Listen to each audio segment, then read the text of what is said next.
पैदा होता है। तब समझ में नहीं आता था कि हमने जब कर्ज लिया ही नहीं तो हमारे ऊपर कर्ज हुआ कैसे। अब समझ में आता है कि वो कर्ज हमारा लिया हुआ नहीं, हमारी सरकारों का लिया हुआ होता है और उसे चुकाना भी सरकार को ही पड़ता है, हमको नहीं। और इस लिहाज से अगर पूर्व प्रधानमंत्री मनमोहन सिंह और वर्तमान प्रधानमंत्री नरेंद्र मोदी के कार्यकाल की तुलना करें तो इस कर्ज में जमीन और आसमान का अंतर दिखाई देता है। आंकड़े बताते हैं कि देश के कुल कर्ज के लिहाज से 31 मार्च 2014 तक हर भारतीय पर करीब 43,124 रुपए का कर्ज था, जो 31 मार्च 2023 तक बढ़कर 1,09,373 रुपए हो गया है। लेकिन अब तो साल 2023 खत्म होने वाला है और इस साल के अंत तक ये कर्ज और भी बढ़ गया है, क्योंकि देश का भी कुल कर्ज मार्च 2023 की तुलना में करीब 50 लाख करोड़ रुपए बढ़कर 200 लाख करोड़ के पार हो गया है।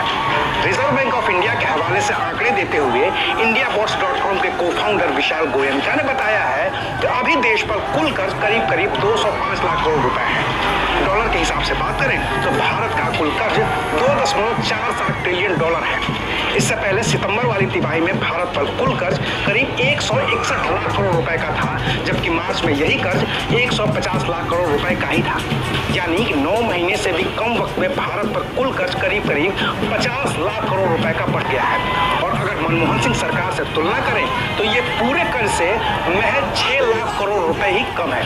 मनमोहन सिंह सरकार के वक्त 31 मार्च 2014 को भारत पर कुल कर्ज 56 लाख करोड़ रुपए का था, जबकि मोदी सरकार के कार्यकाल में मार्च 2023 से दिसंबर 2023 के बीच ही 56 लाख करोड़ रुपए का कर्ज बढ़ गया है और अब ये कुल मिलाकर 205 लाख करोड़ रुपए तक पहुंच गया है। हालांकि पिछले 9 महीने में बढ़े हुए कर्ज में एक पेच भी है और पेच है डॉलर की बढ़ी हुई कीमतों का। दरअसल मार्च 2023 में $1 82.54 रुपए का था, जो अब 83.15 रुपए का हो गया है। रही बात देश पर कुल कर्ज की, तो देश के कुल कर्ज में राज्यों का भी हिस्सा है और राज्यों पर कुल कर्ज करीब 50.18 लाख करोड़ रुपए का है और इस लिहाज से केंद्र सरकार का कर्ज 161.1 लाख करोड़ रुपए के आसपास बैठता है। इस रिपोर्ट में ये भी बताया गया है कि भारत का राजकोषीय खर्च करीब 9.25 लाख करोड़ रुपए का है, जो कुल कर्ज का 4.51% है। वहीं इस कर्ज में कॉर्पोरेट बॉन्ड की हिस्सेदारी 44.16 लाख करोड़ रुपए की है। अब इन आंकड़ों की बाजीगरी से इतर बात करें तो एक बात तो साफ है कि मनमोहन सिंह सरकार के 10 साल के कार्यकाल की तुलना में मोदी सरकार के कार्यकाल में देश पर बेतहाशा कर्ज बढ़ा है और यही वजह है कि अंतर्राष्ट्रीय मुद्रा कोष यानी कि IMF ने भी भारत को चेतावनी दी है कि ये कर्ज देश की GDP के 100% तक पहुंच सकता है और अगर ऐसा होता है तो फिर भारत को लॉन्ग टर्म में कर्ज चुकाने में बेहद दिक्कत होगी।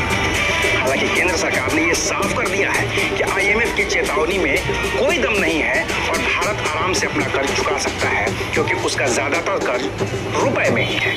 बाकी तो IMF से लेकर दुनिया भर की एजेंसियां बार बार ये कह चुकी हैं कि भले ही भारत का कर्ज बढ़ा है और ये GDP के 82% के आसपास पहुंच गया है, लेकिन इससे भारत को परेशान होने की जरूरत नहीं है और वो आराम से इस कर्ज को चुका सकता है। सरकार भी यही दावे कर रही है, हम भी यकीन कर लेते हैं कि हमारी सरकार जो कह रही है वो सही ही कह रही है।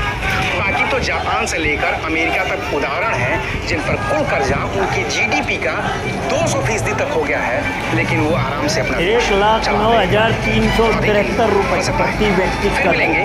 नई खबर के साथ देखते रहिए अनकट। शुक्रिया। देश में कर्ज का बोझ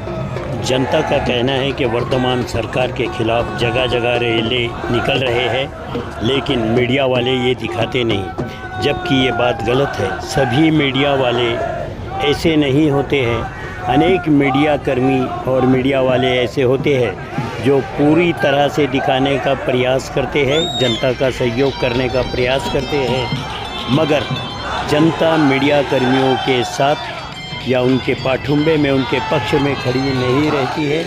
इसीलिए मीडिया कर्मियों के ऊपर भी बड़े पैमाने पर कार्रवाइयाँ होते हुए दिखाई पड़ रही है। लेकिन जनता अगर साथ दे, सपोर्ट करे तो मीडिया वाले क्यों नहीं दिखाएंगे। दोस्तों, ये है वर्तमान सरकार के खिलाफ जनता का रेला, आप देख सकते हैं और देखिए। और हमारे चैनल को लाइक और सब्सक्राइब ज़रूर कीजिए। आपसे बस हमें यही आशा है, जभी तो हमारा उत्सव बढ़ता है और हम जनता का सहयोग करने का प्रयास करते हैं। ज़मीनी हकीकत।